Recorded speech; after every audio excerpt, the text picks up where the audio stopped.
Hey guys, what's up? Chris here for BeerGeekNation.com, and today we are looking at kind of an unknown to me. I saw this beer, it piqued my interest, and I thought, hey, why not? Let's give this one a shot. From the Georgetown Trading Company in Sterling, Virginia, this is the James E. Pepper 1776, coming in at 10.4% alcohol by volume. It's an American brown ale aged in a James E. Pepper 1776 Straight Rye Whiskey, and I believe that is actually distilled and produced locally to the Georgetown, the Georgetown Trading Company, excuse me. It's basically they dump the barrels and ship them over and they throw the beer into it. From what I understand, this is more of like an old ale, kind of a traditional brown ale, rather than what we think is a current kind of American style brown ale.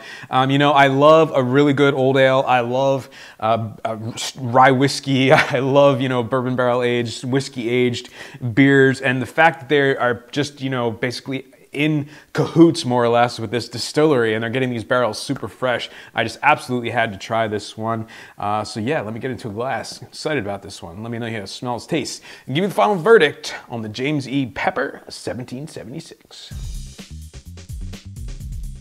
All right guys, so the aroma on the 1776.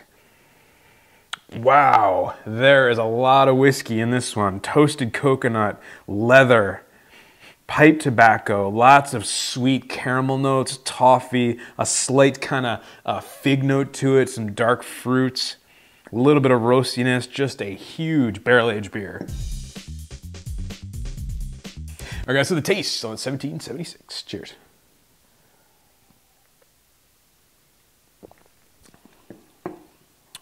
Wow.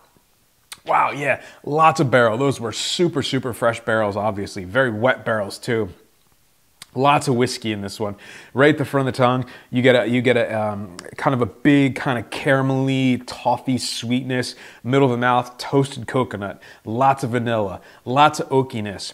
A rye kind of spiciness. That whiskey spiciness in there. A little bit of heat as well.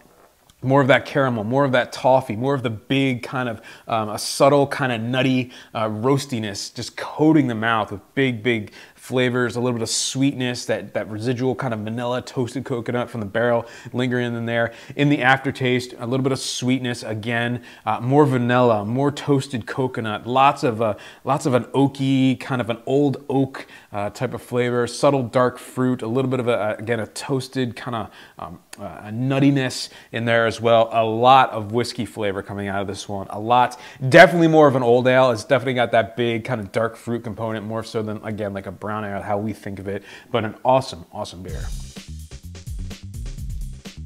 All right guys, so the final verdict on the James E. Pepper 1776, 10.4%, available now. I had to pick this one up online. This was brewed in November of 2014, so if you can find this one, definitely pick it up. It's getting an A. If you guys like barrel-aged beers, this is a perfect example of what a fresh barrel can do for a beer.